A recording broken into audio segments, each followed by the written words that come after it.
नमस्कार दोस्तों, स्वागत है आपका हमारे चैनल क्राइम स्टोरी विद इमो पर।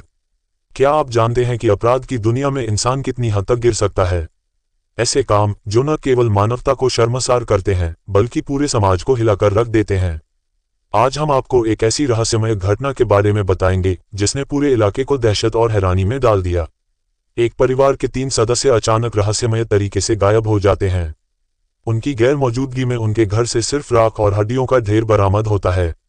ये घटना इतनी भयावह और रहस्यमय थी कि न केवल स्थानीय लोग बल्कि पुलिस के वरिष्ठ अधिकारी और यहां तक कि बड़े बड़े राजनेता भी इसे सुझाने में असमर्थ नजर आए।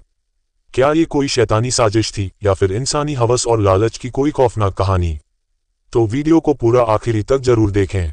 कहानी शुरू होती है छत्तीसगढ़ के महासमुंद जिले के एक छोटे से गांव पुरका से। ये गांव सरायपाली तहसील में स्थित है और यहाँ एक भोई परिवार रहता था। इस परिवार के मुखिया प्रभात भोई थे, जो इलाके में एक प्रतिष्ठित नाम थे। 53 वर्षीय प्रभात सरायपाली के पास पेकिंग गांव के गवर्नमेंट हायर सेकेंडरी स्कूल के प्रिंसिपल थे। उनके साथ उनकी पत्नी झरना भोई 47 साल, उनकी बूढ़ी मां सुलोचना भोई 75 साल और 2 बेटे उदित 24 साल और अमित 22 साल रहते थे। छोटा बेटा Amit Pandit Jawaharlal Nehru memorial medical college Raipur से MBBS की पढ़ाई कर रहा था, जबकि बड़ा बेटा उदित परिवार के साथ घर पर ही रहता था। एक मंजिला मकान में ये परिवार खुशहाल जीवन बिता रहा था। सब कुछ ठीक चल रहा था, लेकिन फिर आई 12 मई 2023 की सुबह, जिसने इस परिवार की जिंदगी को पूरी तरह बदल कर रख दिया। 12 मई को सुबह 10 बजे प्रभात भोई के बड़े बेटे उदित भोई ने सिंघोड़ा पुलिस स्टेशन में अपने पिता, मां और दादी की गुमशुदगी की रिपोर्ट दर्ज करवाई। उसने बताया कि 8 मई को उसके पिता, मां और दादी इलाज के लिए रायपुर रवाना हुए थे। ये बात परिवार के लिए बिल्कुल सामान्य थी, क्योंकि वे अक्सर रायपुर इलाज के लिए जाया करते थे। लेकिन हैरानी तब हुई जब 4 दिन बाद भी उनका कोई पता नहीं चला। न तो वे घर लौटे और न ही उनका फोन लग रहा था। बीच में उनसे 1-2 बार फोन पर बात भी हुई थी, लेकिन अचानक 10 मई से उनका फोन स्विच ऑफ हो गया। उदित ने कई बार माता पिता को कॉल किया, लेकिन फोन बंद था। दादी तो वैसे भी फोन इस्तेमाल नहीं करती थीं। पुलिस ने मामले की गंभीरता को समझते हुए मिसिंग रिपोर्ट दर्ज कर ली, क्योंकि अब एक घर से 3 लोग लापता थे, जो बेहद चिंताजनक था। पुलिस ने जानकारी जुटाने के लिए उदित से कुछ सवाल किए, जैसे ये परिवार कहां जा सकता था, क्या वे पहले कभी रायपुर गए थे, रायपुर में कहीं रुकते थे या काम खत्म होने के बाद उसी दिन वापस लौट आते थे, और क्या परिवार के किसी सदस्य के किसी से किसी तरह की तकरार चल रही थी। पुलिस को यह भी पता चला कि पिता प्रभात भोई एक सरकारी स्कूल के प्रिंसिपल हैं। पुलिस ने यह भी पूछा कि स्कूल में किसी टीचर या स्टूडेंट के परिवार से कोई परेशानी तो नहीं हो रही थी। ये सब जानने के बाद पुलिस ने उन सभी संभावनाओं पर काम करना शुरू कर दिया। परिवार का घर गांव में थोड़ा अलग थलग था, जहां आसपास किसी और का घर नहीं था, केवल खेत थे। पुलिस ने आसपास के लोगों से भी पूछताछ शुरू कर दी। यह मामला 12 मई के आसपास का था।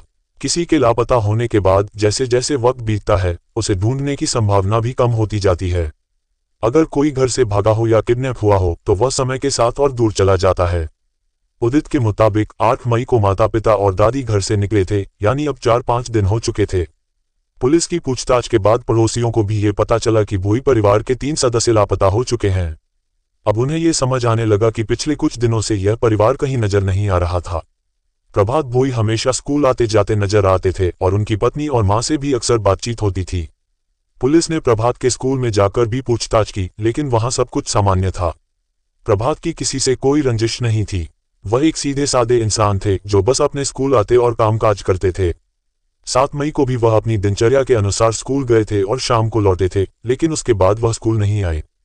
पुलिस को यह जानकारी भी मिली कि जब भी प्रभात को छुट्टी लेनी होती थी तो वह पहले से स्कूल को सूचित कर देते थे, लेकिन इस बार उन्होंने कोई सूचना नहीं दी थी। ये बात सुनकर पुलिस को थोड़ा शक हुआ। क्या प्रभात और उनका परिवार रायपुर इलाज के लिए गए थे? अगर ऐसा था तो उन्होंने स्कूल से छुट्टी क्यों नहीं ली और न ही स्टाफ को सूचित किया? अगर कोई इमरजेंसी होती तो पड़ोसियों को भी पता चलता कि परिवार कहीं जा रहा है। जब पूछताछ की गई तो किसी ने भी यह नहीं बताया कि परिवार गायब हो गया था। अब 3-4 दिन और गुजर गए थे और इसी बीच 16 मई को एक व्यक्ति ने पुलिस को कॉल किया। वह व्यक्ति काफी डरा हुआ और घबराया हुआ लग रहा था। उसने पुलिस से अनुरोध किया कि जल्दी से वह एक एड्रेस पर पहुंचे। पुलिस जल्दबाजी में उस स्थान पर पहुंची और पता चला कि यह घर प्रभात भोई का था। उनके छोटे बेटे अमित भोई, जो रायपुर में MBBS की पढ़ाई कर रहे थे, ने पुटका गांव आकर पुलिस को कॉल किया था। अमित के बुलाने पर जब सिंघोड़ा थाने की पुलिस घर पर पहुंची तो देखा कि घर की दीवारों और फर्श पर रक्त के धब्बे लगे हुए थे। कुछ धब्बे तो साफ साफ नजर आ रहे थे, जबकि कुछ को धोकर मिटाने की कोशिश की गई थी। पुलिस ने तुरंत फॉरेंसिक टीम को भी मौके पर भेजने का संदेश दिया। अमित ने बताया कि वह आज ही घर पर पहुंचे थे और उनका परिवार से कोई संपर्क नहीं हो पा रहा था। 8 मई के आसपास वह अपने पिता से मैसेज पर बात कर रहे थे और उन्होंने बताया था कि वे रायपुर आए हैं, हॉस्पिटल में इलाज करा रहे हैं और चिंता करने की कोई बात नहीं है। इसके बाद धीरे धीरे उनका मैसेज आना बंद हो गया और कॉल करने पर उनका फोन स्विच ऑफ ही बता रहा था। पड़ोसियों से पता चला कि उनके माता पिता और दादी लापता हो गए हैं। इसके बाद अमित ने अपने बड़े भाई उदित को भी कॉल किया, लेकिन वह भी कुछ स्पष्ट नहीं बता पाए।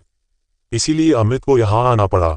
जब वह यहां पहुंचे तो देखा कि घर पर ताला लगा हुआ है। उन्होंने सोचा कि बड़े भाई उदित कहीं बाहर गए होंगे और फिर वह अपने चाचा के घर गए।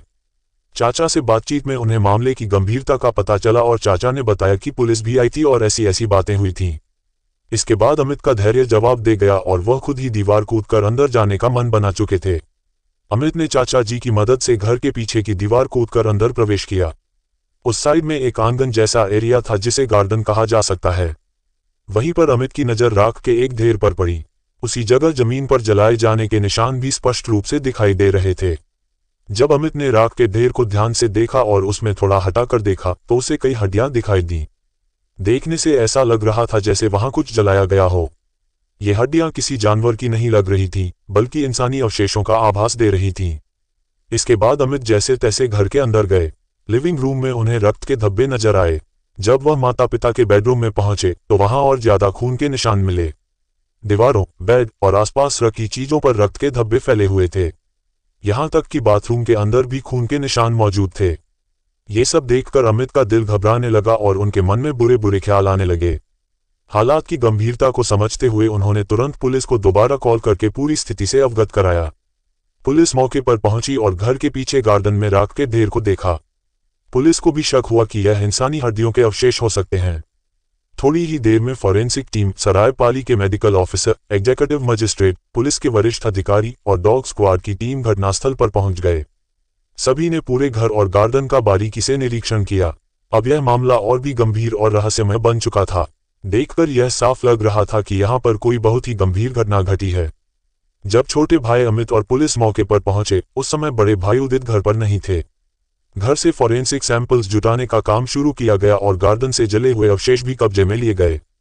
अब चूंकि एक घर से 3 लोग गायब हैं और उसी घर में रक्त के धब्बे और गार्डन में जली हुई हड्डियों के टुकड़े मिले हैं, तो ये सब किसी गंभीर अपराध की ओर इशारा कर रहा था। धीरे धीरे यह मामला पूरे जिले में फैल गया और लोगों में दहशत फैलने लगी। इस पर अब राजनीतिक हस्तियां भी बयान देने लगीं। बड़े बेटे उदित ने माता पिता और दादी की गुमशुदगी की रिपोर्ट दर्ज करवाई थी, लेकिन अब यह मामला गुमशुदगी से बढ़कर हत्या के मामले में बदलता नजर आ रहा था। सिंघोड़ा थाने के पुलिस ऑफिसर और साइबर सेल को मिलाकर एक विशेष टीम गठित की गई।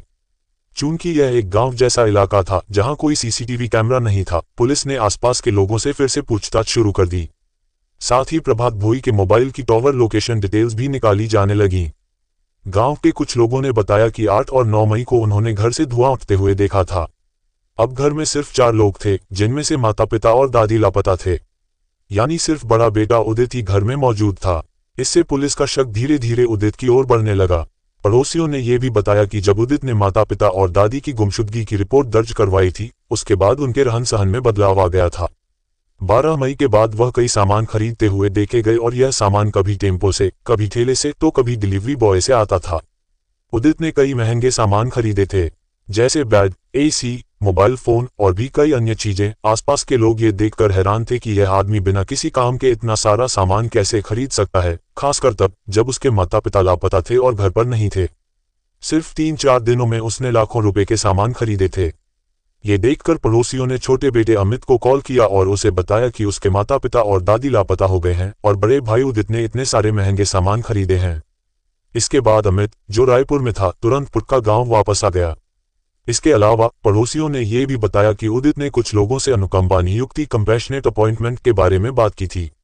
अनुकंपा नियुक्ति तब मिलती है जब किसी सरकारी कर्मचारी की ऑन ड्यूटी मृत्यु हो जाती है और उसके परिवार के किसी सदस्य को नौकरी मिल जाती है। चूंकि प्रभात भोई एक सरकारी स्कूल के प्रिंसिपल थे, ये भी शक को बढ़ा रहा था कि उदित इस रास्ते से फायदा उठाने की सोच रहा था। पुलिस ने जब प्रभात के मोबाइल टॉवर लोकेशन की जांच की तो ये सामने आया कि हाल के दिनों में प्रभात रायपुर नहीं गए थे, बल्कि उनकी लोकेशन घर के आसपास या घर पर ही पाई जा रही थी।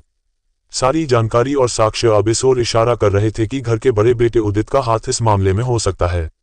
इन तमाम सबूतों के बाद 17 मई को पुलिस ने उदित को हिरासत में ले लिया।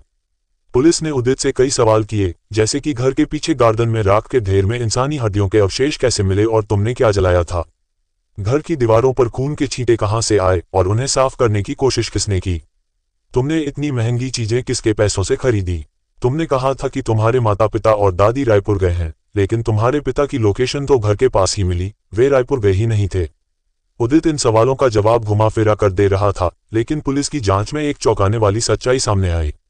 प्रभात भोई, जो एक सरकारी नौकरी में थे और सफल व्यक्ति थे, वहीं छोटा बेटा अमित भी शिक्षा के क्षेत्र में सफलता की ओर बढ़ रहा था।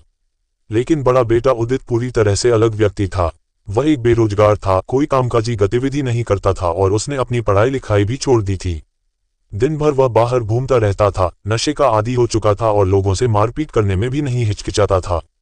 इससे पहले, हत्या से 4 दिन पहले, उदित ने किसी के साथ मारपीट की थी, जिसके बाद वह कुछ समय के लिए जेल भी गया था। अपने माता पिता के पैसे को वह नशे और बेकार खर्चों में उड़ाता था, बजाय इसके कि वह किसी काम में लगाता। इसके बाद माता पिता ने उसे पैसे देना बंद कर दिया और कहा कि अब तुम बड़े हो गए हो, काम करो, घर में कुछ पैसे लेकर आओ या फिर पढ़ाई करो, कुछ करो। लेकिन उदित को मेहनत करने का कोई इरादा नहीं था, क्योंकि वह बिना किसी मेहनत के ही सब कुछ पा रहा था। यही कारण था कि उसने कभी किसी काम के लिए कड़ी मेहनत नहीं की। उदित का स्वभाव नालायक और लापरवाह था, जिसे सिर्फ थाली में सब कुछ परोसा हुआ चाहिए था। बिना किसी मेहनत के उसे यह नौकरी नहीं चाहिए थी, बल्कि वह सिर्फ एक आसान तरीका चाहता था, जिससे वह बिना कुछ किए पैसे कमा सके। उसे अनुकंपा नियुक्ति के बारे में पता चलता है, जिसमें सरकारी कर्मचारी की ड्यूटी के दौरान मृत्यु होने पर उसके परिवार के किसी सदस्य को नौकरी मिल जाती है। उदित, जो बेरोजगार था और अपने माता पिता से पैसे मांगने के दौरान हमेशा झगड़ता रहता था, इस बार भी 7 मई को पिता से पैसे मांगता है। प्रभात भोई, जो जानते थे कि उनके बेटे को पैसे देने से वह उन्हें नशे में उड़ा देगा, ने इनकार कर दिया। इसके बाद पैसे की बात को लेकर पिता और बेटे के बीच झगड़ा हुआ और उदित नाराज होकर अपने कमरे में चला गया। कमरे में अकेले बैठकर उदित ने सोचना शुरू किया कि रोज रोज पैसे के लिए अपमानित होना पड़ेगा। वह एक रास्ता चाहता था जिससे उसे कभी पैसों की कमी न हो। उसे विचार आया कि अगर पिता को रास्ते से हटा दिया जाए तो फिर कोई उसे पैसे देने से इनकार नहीं करेगा। लेकिन घर में माँ और दादी भी थीं, तो वह उन्हें भी रास्ते से हटा देने का सोचने लगा। अब उसके लिए यह एक अवसर था, क्योंकि अगर तीनों लोग रास्ते से हट जाते तो कोई भी उसे रोकने टोकने वाला नहीं होता।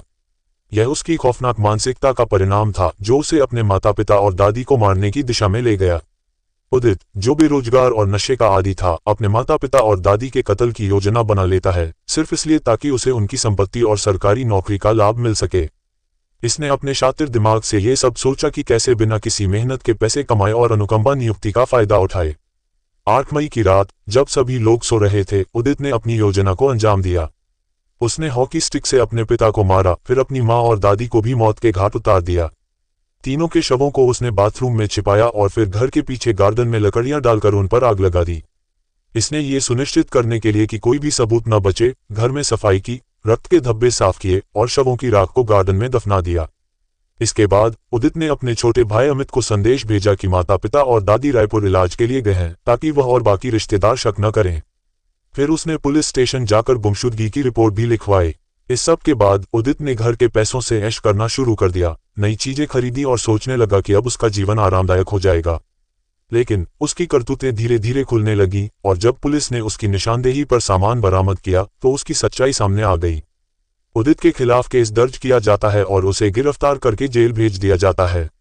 ये घटना इस बात का प्रमाण है कि कुछ लोग अपनी लालच और स्वार्थ की वजह से किसी भी हद तक जा सकते हैं। उदित ने अपने ही परिवार को खत्म करके अपनी तात्कालिक इच्छाओं को पूरा करने की कोशिश की और इसका खामियाजा उसे और उसके परिवार को भुगतना पड़ा। तो दोस्तों, इस घटना पर आपकी क्या राय है, हमें कमेंट बॉक्स में जरूर दें। और यदि वीडियो पसंद आया हो तो वीडियो को एक लाइक करें और ज़्यादा से ज़्यादा लोगों तक शेयर करें, ताकि देश दुनिया में हो रही ऐसी घटनाओं से और भी लोग सतर्क और सावधान हो सकें। और अभी तक आपने हमारे चैनल को सब्सक्राइब नहीं किया है तो हमारे चैनल क्राइम स्टोरी विद इमो को सब्सक्राइब जरूर कर लें। धन्यवाद।